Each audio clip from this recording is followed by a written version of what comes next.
வணக்கம்.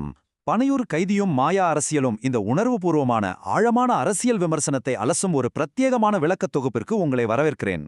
சமூகத்தில் நடக்கும் முரண்பாடுகள், சாமானிய மக்களின் அன்றாட ஏமாற்றங்கள், அப்புறம் அதிகாரத்தின் போலித்தன்மை இது எல்லாம் சுட்டிக்காட்டும் மூலக்கட்டுரையை அடிப்படையாக கொண்டு எந்த ஒரு சார்புமின்றி அதன் உண்மைகளை நாம் இன்னைக்கு விரிவாக புரிந்து கொள்ளப் போகிறோம். தயாரா?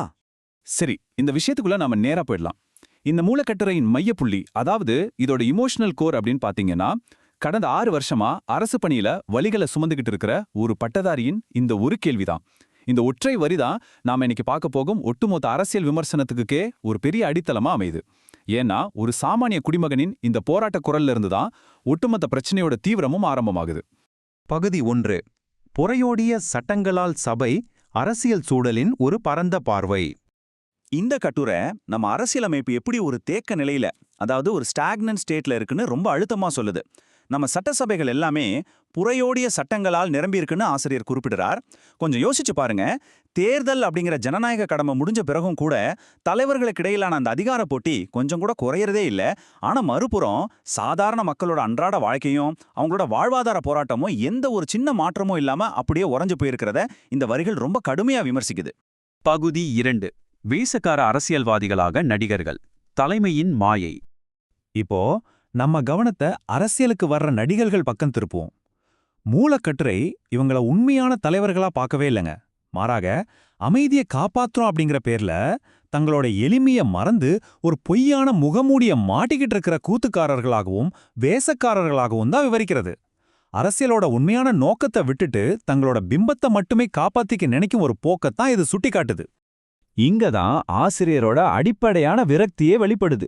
திரையில காட்டப்படுற அந்த நாடகத்தனமான பிம்பத்தை எல்லாம் தாண்டி சாமானிய மக்களுக்காக உண்மையிலே இவங்ககிட்ட என்ன கொள்கை இருக்கு, எதிர்வரும் காலங்கள்ல மக்களோட முன்னேற்றத்துக்காக என்னென்ன திட்டங்கள் வச்சிருக்காங்க அப்படிங்கிற உறுதியான ரொம்ப முக்கியமான கேள்விகளை ஆசிரியர் இங்க முன்வைக்கிறார்.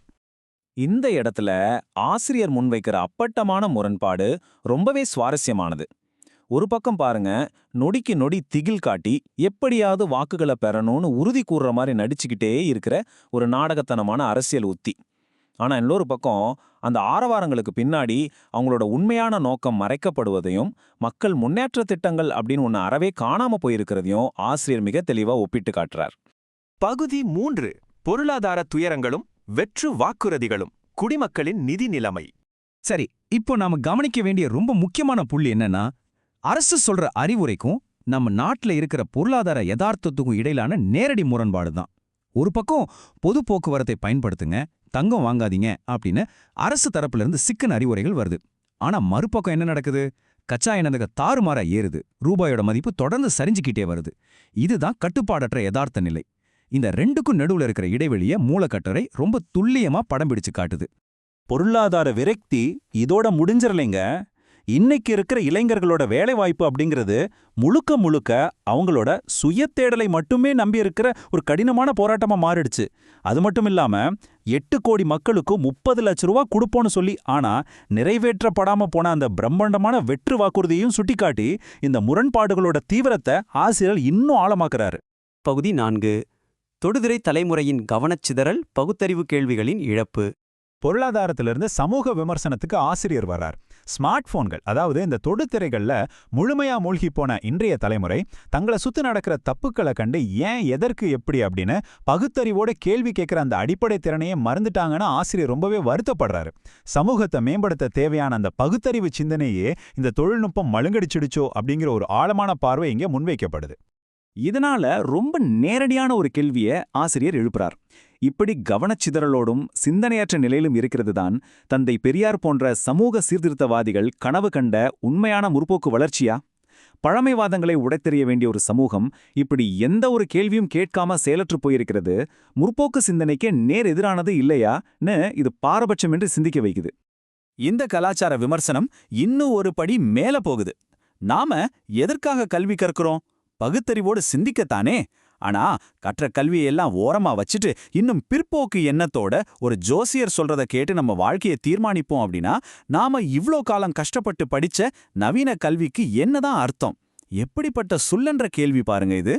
பகுதி 5. பட்டதாரியின் இறுதி கேள்வி, விமர்சனத்தின் உச்சம். இப்ப நாம இந்த விமர்சனத்தோட உச்சகட்டத்துக்கு வந்திருக்கோம். மூலக்கட்டுரை பனையூர் கைதி அப்படிங்கிற வார்த்தைய மிக தெளிவா வரையறுக்குது. யார் இந்த பனையூர் கைதி? தன்னோட சுயத்தை உணராம வெறும் அதிகாரத்துக்காக தன்னோட கொள்கைகளை சமரசம் செய்துக்கிட்டு இதுக்கு முன்னாடி யாரை எதிர்த்து போராடினாரோ அவங்க கூடவே கைபோர்த்து செயல்படும் ஒரு கவடமான அரசியல்வாதி. அறியாத மக்களை தொடர்ந்து ஏமாற்றும் இந்த அரசியல் போலியத்தான் ஆசிரியர் இந்த சொல்லால ரொம்ப அழுத்தமா விவரிக்கிறார். இந்த அருமையான உருவகத்தின் மூலமா அதிகார ஓட்டம் பற்றிய ஒரு அடிப்படையான கேள்விய நாம் சிந்தித்துப் பார்க்கும்படி ஆசிரியர் நம்மை கட்டாயப்படுத்துறார்.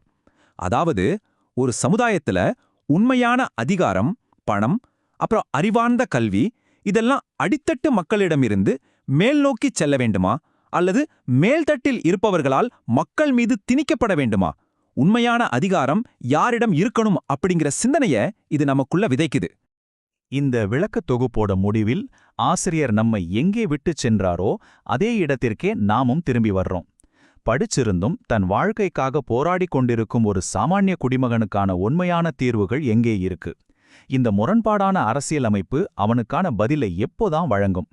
இந்த சிந்தனையை தூண்டும் கேள்வியோடு இன்றைய விளக்கத் தொகுப்பை நாம நிறைவு செய்வோம். இந்த கேள்வி நிச்சயம் உங்களையும் மேலும் பல விஷயங்களை தேடி கற்க தூண்டும்னு நம்புறேன். உங்களோட சிந்தனைகளை விரிவுபடுத்துங்க. மீண்டும் சந்திப்போம். நன்றி.